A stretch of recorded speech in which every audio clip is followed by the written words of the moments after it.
Praise Lord, जय मसीह की। प्रभु यीशु में आप सभी का स्वागत करता हूँ। और आज हम फिर से मिल रहे हैं। प्रभु आप सभी को आशीष करे।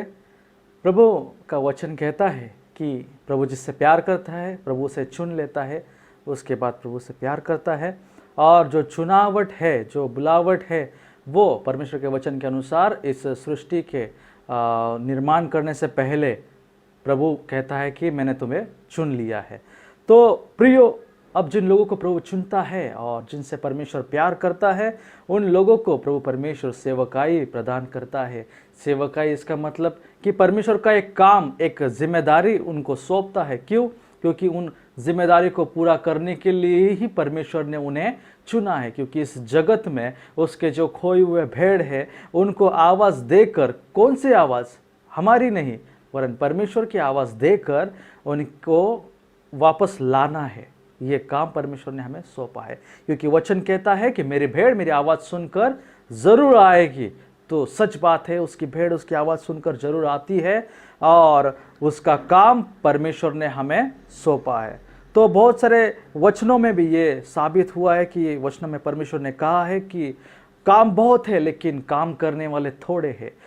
तो वो थोड़े लोग उत्तम लोग होते हैं जो सेवकाई में परमेश्वर उन्हें बुलाता है और उसकी पवित्र सेवकाई उनको सौंपता है। तो प्रियो, इसमें एक गड़बड़ की जो बात होती है वो ये है कि जो सेवकाई परमेश्वर हमें सौंपता है तो वो कुछ समयों में वो बदलती रहती है। तो उस सेवकाई में क्या होता है कि हम दुश्मनी मोल लेते हैं। अब दुश्मनी मोल लेते हैं, इसका मतलब क्या है कि सेवकाई में हम एक दूसरे के दुश्मन बन जाते हैं। और ये आज की परिस्थिति है प्रियो। आज के इस युग में हर सेवक दूसरे सेवक का दुश्मन होता है, खुद बन जाता है। यह हकीकत है और इस हकीकत को लाने का मैं छोटा सा प्रयास कर रहा हूँ। क्योंकि परमेश्वर ने जो बोला है, परमेश्वर ने जो वचन को प्रीच करने के लिए कहा है, उसी वचन को मैं प्रीच कर रहा हूँ प्रियो। क्योंकि प्रभु उसके आत्मा के द्वारा हर एक बातों को हम पर खोलेगा। उसी तरह से प्रभु ने ये रेवलेशन दिया है और प्रभु बात करना चाहता है इस बारे में, इसलिए ये वचन प्रभु ने दिया है। तो इस वीडियो को शुरू करने से पहले मैं कहना चाहता हूँ कि यह वीडियो किसी के विचारों को, भावना को या संप्रदाय को ठेस पहुँचाने की कोशिश नहीं है। इसका उद्देश्य सिर्फ इतना ही है कि पवित्र शास्त्र के पवित्र वचनों को आप सभी के सामने रखा जाए, ताकि उन वचनों को आप समझें और उन वचन के द्वारा आपके जीवन में बदलाव आए और आप परमेश्वर के और करीब आए। बस इसी का उद्देश्य, मतलब यही उद्देश्य है इस वचन को प्रचार करने का, ना कि किसी को ठेस पहुंचाना। तो प्रभु आप सभी को आशीष करे। हम वचन की ओर पढ़ेंगे पहला शमूएल उसका 18वां अध्याय 6वां वचन।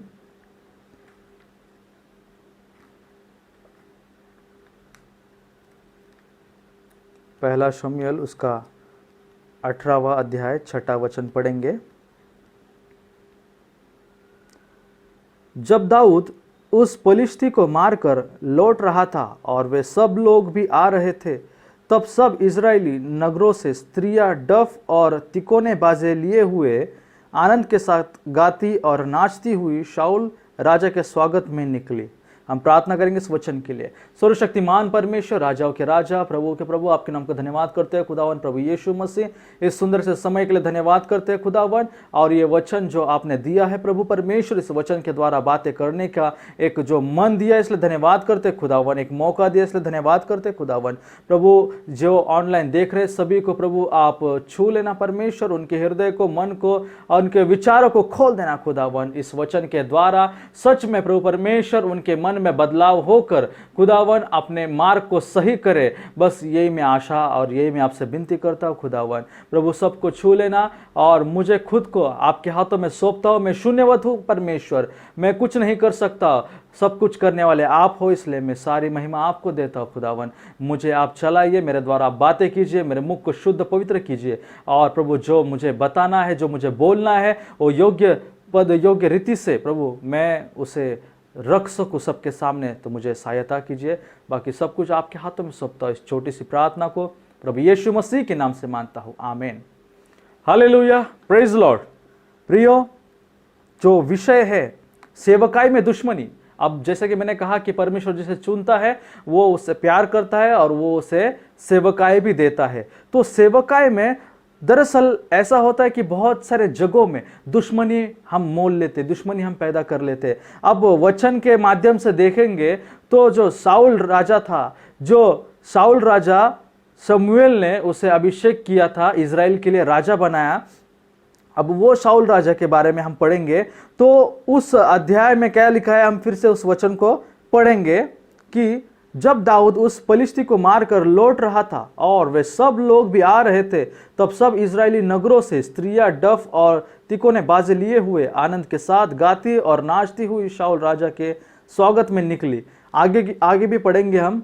और वे स्त्रियां नाचती हुई एक दूसरे के साथ यह गाती गई, शाऊल ने तो हजारों को परंतु दाऊद ने लाखों को मारा। तब शाऊल अति क्रोधित हुआ और यह बात उसको बुरी लगी और वह कहने लगा, उन्होंने दाऊद के लिए तो लाखों और मेरे लिए हजारों ही ठहराया, इसलिए अब राज्य को छोड़ उसको अब क्या मिलना बाकी है। उस दिन से शाऊल दाऊद की ताक में लगा रहा। उस दिन से शाऊल दाऊद के ताक में लगा रहा, यानी दाऊद से क्रोध करने लगा, वो उसमें जलन पैदा हुई। तो प्रियो, कहने का मकसद यही है कि जब दाऊद गोलियत को मारने के लिए खड़ा हुआ तो वो स्वयं खड़ा हुआ नहीं, उसको परमेश्वर ने खड़ा किया। अब जब पलिश्ती जो सेना थी उनमें जो गोलियत था, तो जब वो उसने जो चुनौती दी तो वो चुनौती लेने के लिए शाऊल आगे आया नहीं, क्योंकि वो डरा, क्योंकि जो गोलियत था वो बहुत ही ताकतवर और बहुत ही लंबा हट्टा कट्टा था और उससे सब डरते थे, वो शूर योद्धा था। तो शाऊल ने उस समय डर कर पीछे हट गया, लेकिन दाऊद को परमेश्वर ने खड़ा किया और दाऊद ने जाकर गोलियत को मारा, वो भी यहोवा की मदद से, और यहोवा ने ही इस गोलियत को खत्म कर दिया। तो गोलियत के बाद जब शाऊल ने पूछा कि ये किसका पुत्र है, तो उसे पता चला कि वो ईशा का पुत्र है, तो उसने उसे बुलाया। लेकिन जब वो दाऊद सिर लेकर आ रहा था तो उस समय में वहां की इजरायली औरतें वो गाने लगी, आनंद से गाने लगी और शाऊल का स्वागत करने में आगे चली गई। तो स्वागत करते समय उन्होंने क्या गाना कहा कि शाऊल ने तो हजारों को लेकिन दाऊद ने लाखों को मारा।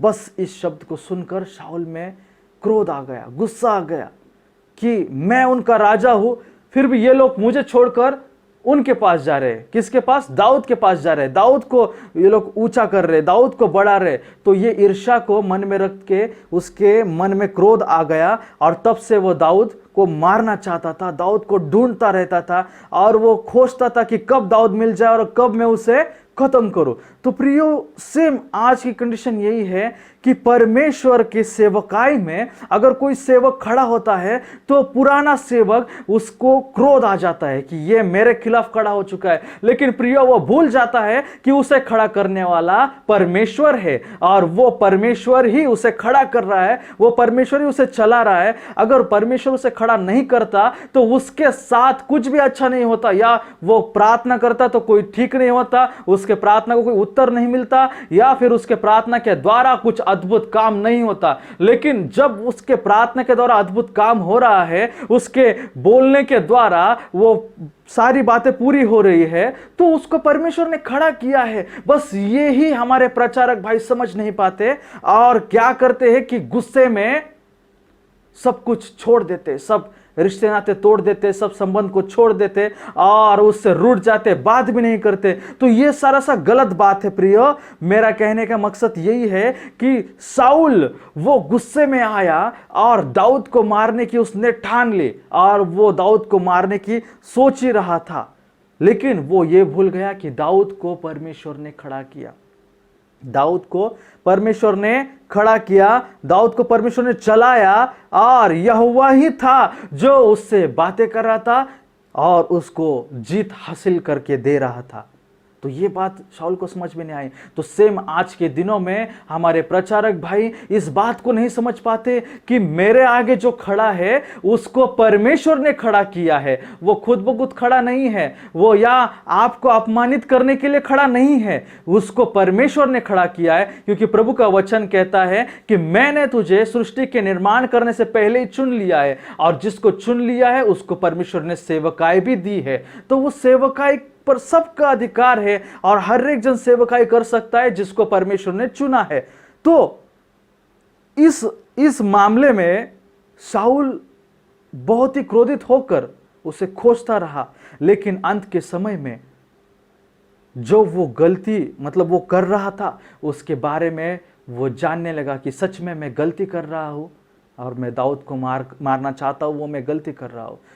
लेकिन वो मन में ही इच्छा रखता है कि जिस समय दाऊद राज्य संभालेगा उस समय मेरे और मेरे घराने पर उसकी कृपा दृष्टि बनी रहे, वो मुझे माफ करे। बस ये जो मन उसको वहां पर दिया गया, परमेश्वर ने दिया और उसने वो कबूल किया, बस यही मन आज हमारे भाइयों के पास होना चाहिए, यही मन आज हमारे सेवकों के पास होना चाहिए कि सच में अगर मेरे से निकलकर अगर कोई प्रचारक आगे बढ़ता है तो मैं उसे साथ दूंगा, मैं उसकी सेवकाई में मदद करूंगा, ना कि मैं उससे रूठ कर उससे क्रोध करके उससे दूर चला जाऊं।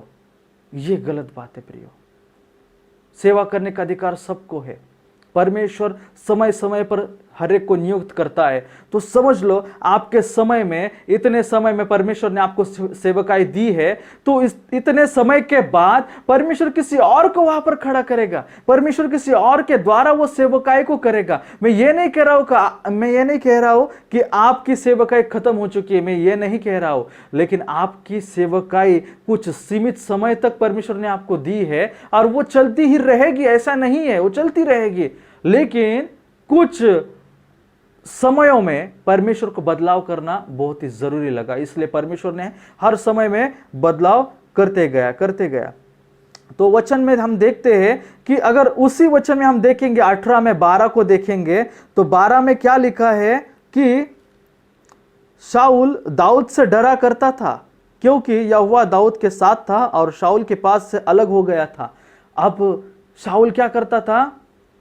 दाऊद से डरा करता था क्योंकि यहोवा दाऊद के साथ था। अभी शाऊल को भी पता हो गया कि यहोवा किसके साथ है? दाऊद के साथ है, इसलिए वो दाऊद से डरा करता था और शाऊल के पास से अलग हो गया था। क्या कहता है वचन? यहोवा दाऊद के साथ था और शाऊल के पास से अलग हो गया था। मतलब यहोवा ने शाऊल को छोड़ दिया, यहोवा शाऊल से हट गया और दाऊद के पास चला गया। और यह बात शाऊल को पता थी, फिर भी वो गलती कर रहा था। मेरे प्रिय प्रचारक भाइयों, ऐसी गलती आप मत करो। ऐसी गलती आप अगर कर रहे हो तो आज ही समय है, आपने गलती से बाहर निकलो और समेट कर लो और एक दूसरे से प्यार से बातें करो। परमेश्वर प्रभु यीशु मसीह, उसने सबसे बड़ी आज्ञा हमें यही दी है कि आप एक दूसरे से प्रेम करो, आप एक दूसरे से प्रेम करो, ना कि झगड़ा करो, ना कि क्लेश करो। प्रेम करने के लिए कहा है। तो दाऊद, जो शाऊल जानता था कि वो क्या कर रहा है, वो क्या गलती कर रहा है, वो सब कुछ जानता था। हम 14 में पढ़ेंगे, और दाऊद अपनी समस्त चाल में बुद्धिमानी दिखाता था और यहोवा उसके साथ साथ था। तो यहां भी 14 में भी यही वचन दिखा रहा है कि दाऊद के साथ परमेश्वर चलता था, दाऊद के साथ साथ परमेश्वर था। अब यह स्पष्ट करता है कि जो भी प्रभु जिसे भी खड़ा करता है उसके साथ प्रभु रहता है। तो ये दुश्मनी किस बात की, किस बात में हम एक दूसरे से दुश्मनी करते हैं और किस बात के लिए लड़ते हैं? अभी आप भी सेवकाई कर रहे हो और ये भी सेवकाई कर रहा है, आप दोनों भी एक ही बात कर रहे हो, एक ही चीज को कर रहे हो, तो आप दोनों में आपस में किस बात की दुश्मनी? आप एक ही परमेश्वर को तो पुकार रहे हो, उसी की तो सेवकाई कर रहे हो, फिर दुश्मनी क्यों कर रहे हो? आप प्यार से भी कर सकते हो, आप एक दूसरे के साथ मिलकर भी कर सकते हो। अगर कोई अलग होना चाहता है तो अच्छी बात है, अलग होकर उसे करने दो, लेकिन आप उसके साथ रहो, आप उसे अकेला मत छोड़ो। अगर कुछ गलती होती है तो आप उसे कहो कि तुझसे ये गलती हो रही है, तू इस गलती को सुधार ले, तो आप आपस में समेट हो सकता है। लेकिन आजकल के हमारे प्रचारक भाई इस बात को मानने के लिए तैयार नहीं है और दुश्मनी करके वो परमेश्वर से दूर जा रहे हैं। तो मेरा कहने का मकसद इतना ही है कि परमेश्वर ने सभी को चुना है और परमेश्वर ने सभी को वो अधिकार दिया है,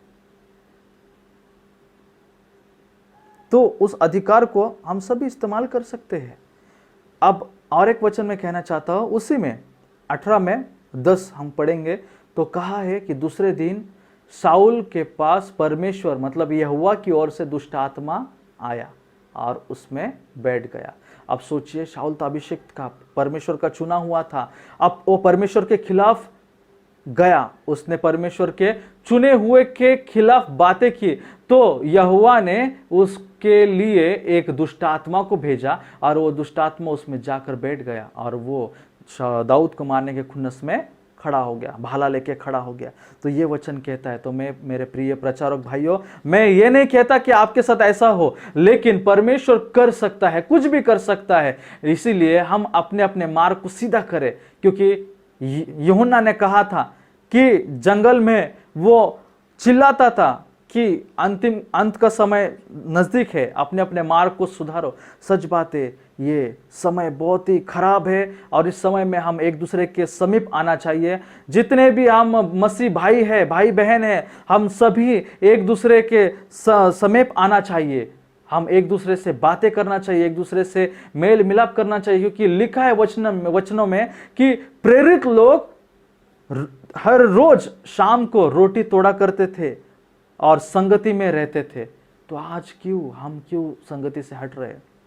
आज हम क्यों भाई बहन एक दूसरे से रूठे हुए? क्यों हम एक दूसरे की बातों को नहीं मानते?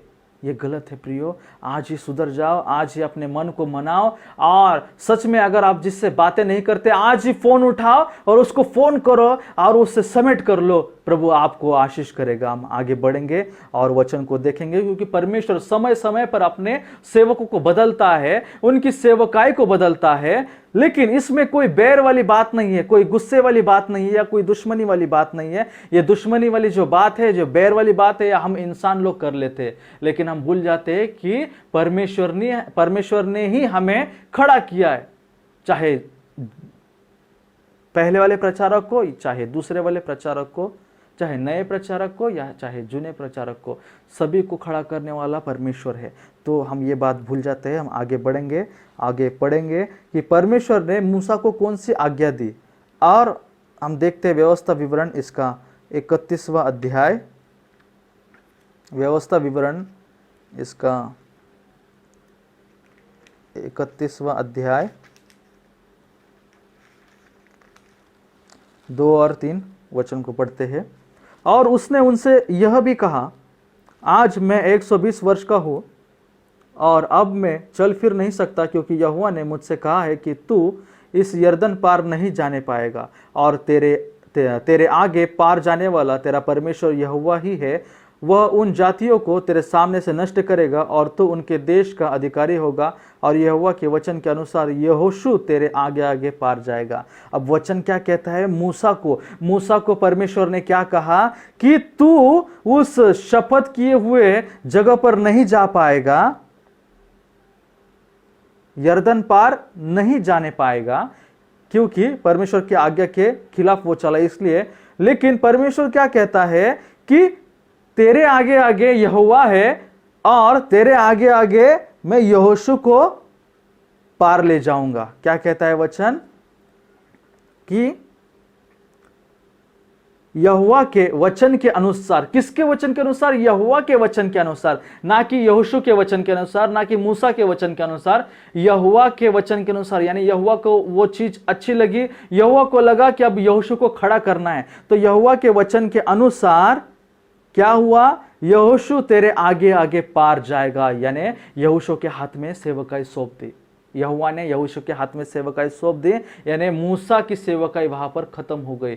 तो समय समय पर परमेश्वर को लगता है कि इसकी सेवकाई इतनी है, तो उतनी सेवकाई होने के बाद दूसरे प्रचारक को, दूसरे सेवक को वहां पर खड़ा करता है। और उसी तरह से मूसा से उसने कहा, उसको आज्ञा थी कि तेरे आगे आगे अभी कौन चलेगा? इजरायलियों के आगे आगे यहोशू चलेगा, और उसको मैंने चुना है। तो ये वचन मूसा से कहा, ये आज्ञा को कहा। अब उस आज्ञा को मूसा ने पूरा भी किया। मूसा रूठा नहीं, मूसा गुस्से में नहीं आया, मूसा क्रोधित नहीं हुआ, लेकिन उस आज्ञा को मूसा ने पूरा किया। उस वचन को हम देखते उसी में 7 और 8 को पढ़ेंगे।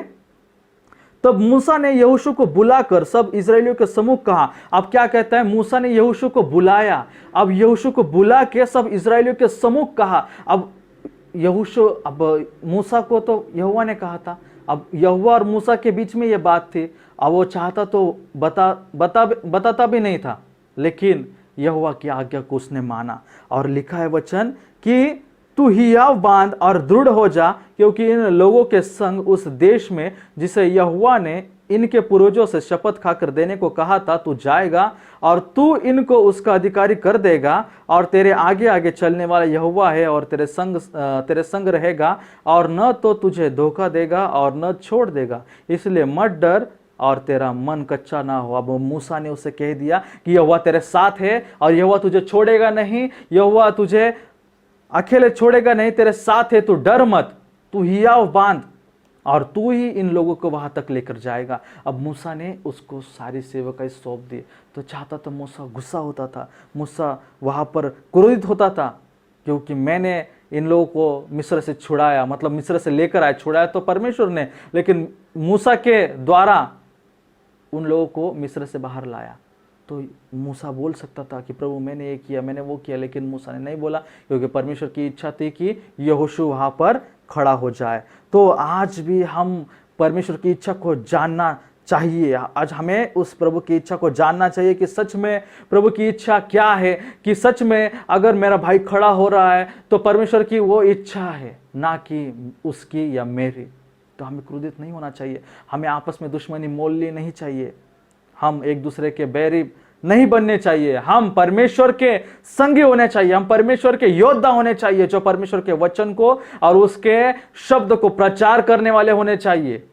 लेकिन आज ये बात हमारे अंदर नहीं है प्रियो। आज इस बात को हमारे अंदर हमें डालना है। और आगे हम देखेंगे कि यहोशू के बाद यहोशू ने सारे अधिकार को लिया, यहोशू ने उत्तम रीति से उन्हें चलाया। उसके बाद परमेश्वर ने एली को खड़ा किया, एली को खड़ा किया।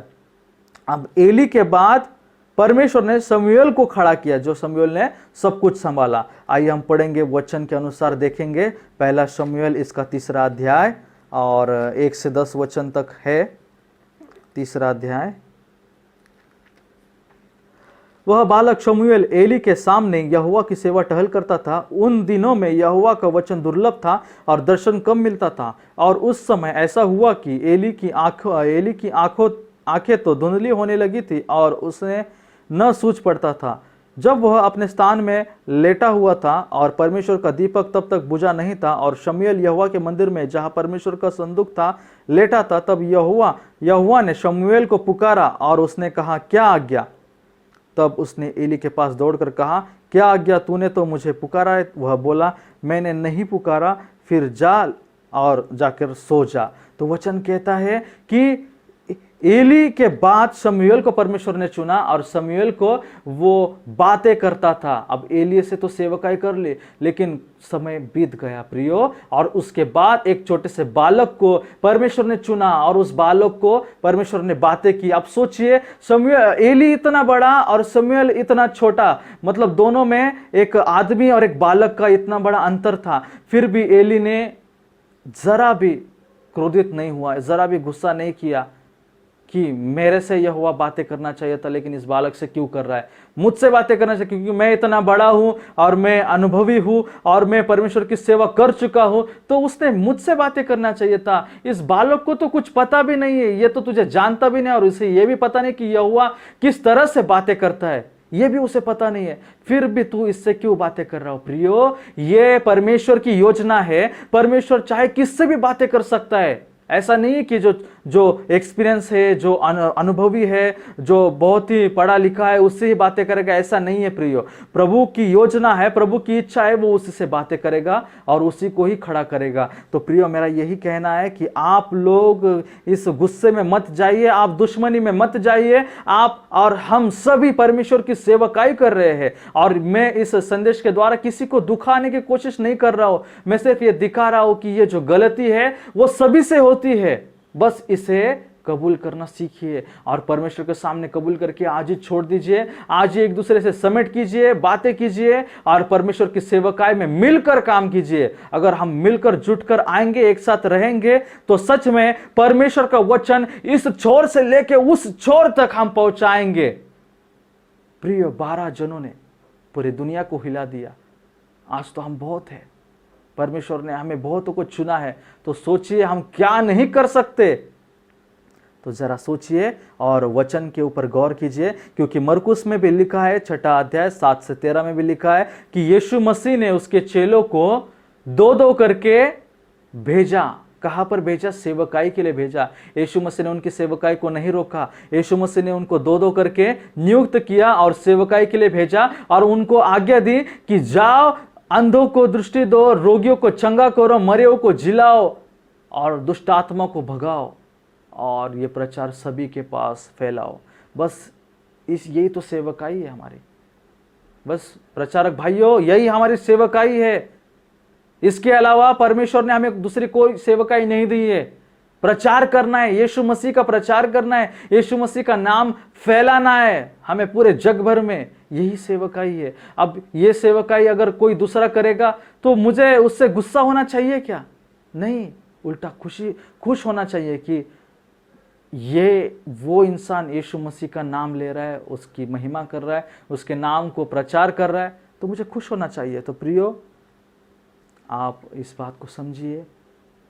यीशु मसीह ने भी अपने चेलों को 2-2 करके भेजा, सेवकाई दी और सबको जाकर कहने के लिए कहा कि इस वचन का प्रचार करो। तो उसी तरह से जो मसीह में चुने हुए सभी को अधिकार है सेवकाई करने का, और ये विषय परमेश्वर ने दिया है। इसलिए मैं आपसे कहना चाहता हूं कि जो कोई अपने सेवकाई में किसी सेवक से नाराज है, किसी से बातें नहीं कर रहा है, या किसी से बैर रखकर या दुश्मनी मोल ली है, तो मैं आज आपसे विनती करता हूं, हाथ जोड़कर मैं आपसे विनती करता हूं, गुजारिश करता हूं कि मसीह में हम सब जन एक है, और आप प्लीज कृपया करके आपस में समेट कीजिए, झगड़ा मत कीजिए। कुछ नहीं रखा है। हमारा परमेश्वर प्रेम बांटने आया और वो प्रेम देकर चला गया। आज भी हमारे साथ वो प्रेम है। बस उस प्रेम को जागृत कीजिए, उस सेवकाई को, उस सच्ची सेवकाई को आप दिखाइए। बस इतना ही मैं कहना चाहता हूँ। प्रभु यीशु मसीह आप सभी को आशीष करे। ये जो वचन था वो परमेश्वर की ओर से था प्रियो, ना कि मेरे ओर से था। तो प्रभु आप सभी को आशीष करे। ये वचन 30 गुना, 60 गुना और 100 गुना फल जरूर लाएगा। बस इस संदेश को ध्यान से सुनिए और आज ही अपने आप को बदल दीजिए, वरना ऐसा न हो कि शाऊल के ऊपर यहोवा की ओर से दुष्ट आत्मा आया।